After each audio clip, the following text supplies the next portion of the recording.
各位弟兄姊妹平安，我係葉嘉欣傳道。今日我哋領受嘅經文係出埃及記34章1至18節。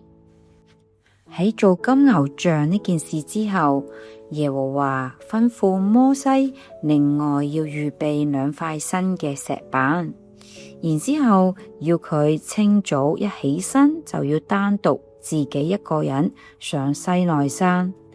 呢個意味住耶和華係要再重新寫返呢2塊嘅石板，佢要重新同以色列民立約。耶和華冇即刻就寫石板，而係先係同摩西去宣告佢自己嘅名，即係宣告緊佢嘅名字背後嘅神聖嘅屬性，佢嘅位格。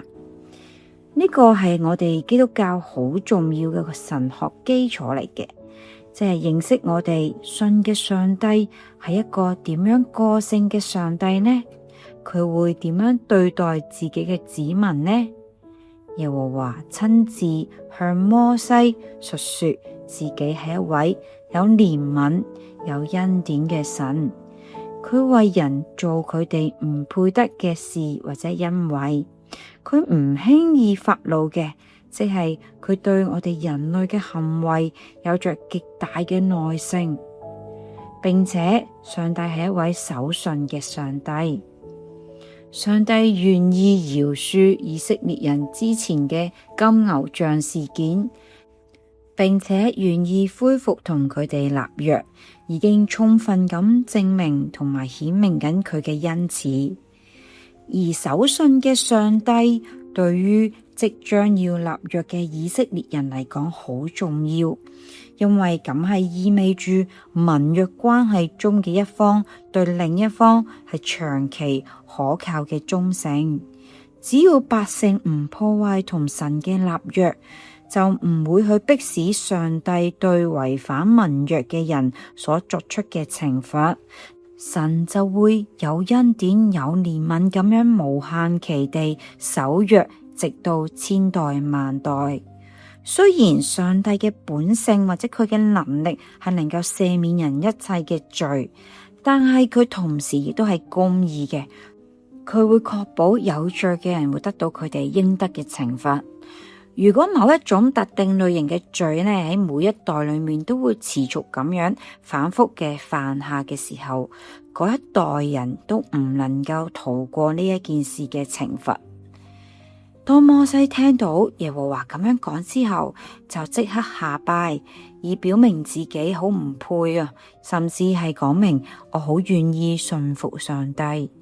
佢即刻懇求上帝喺以色列人當中要同佢哋同在，並且求主去赦免佢哋嘅罪，好讓上帝可以完全嘅去接納呢一班嘅子民。我哋一齊有默想嘅時間。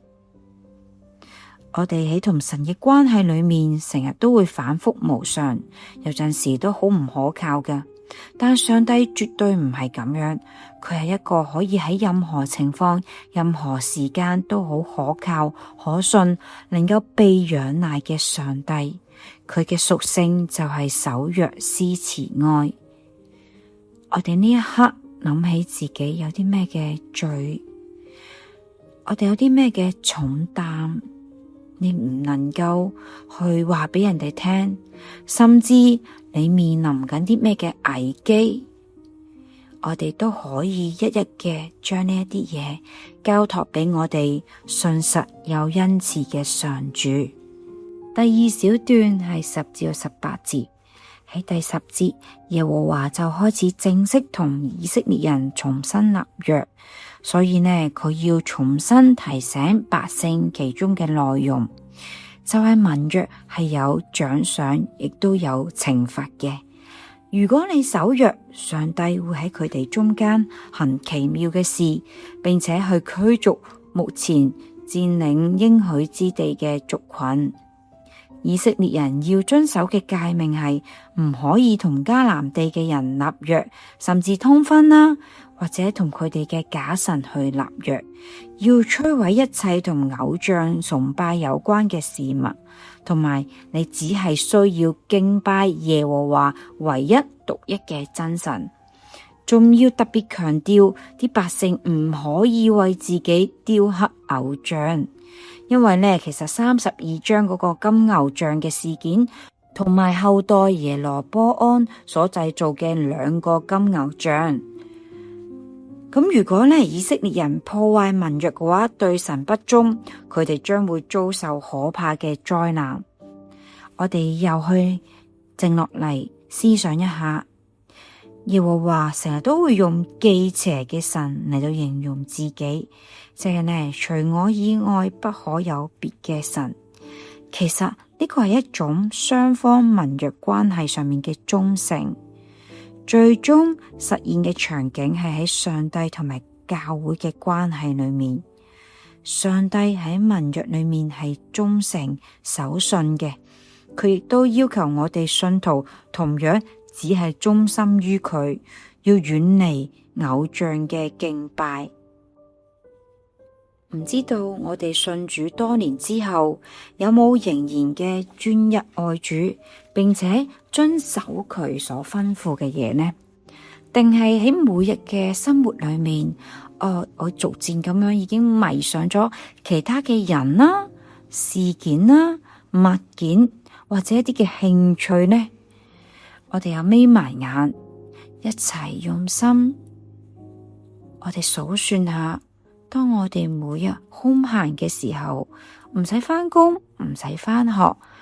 我哋有 me time 嘅時候，你會將呢啲時間用喺咩嘅事情之上呢？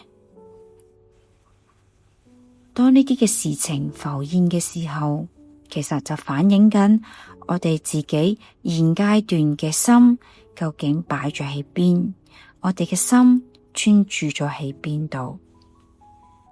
願意呢一刻，我哋都停落嚟，聆聽聖靈提醒我哋嘅聲音。如果上帝問孩子，你還愛我嗎？唔知道我哋又會點樣回應呢？讓我哋一齊同心禱告。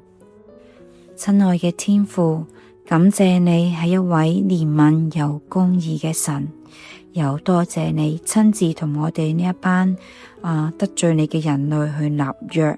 讓我哋能夠成為新約嘅子民。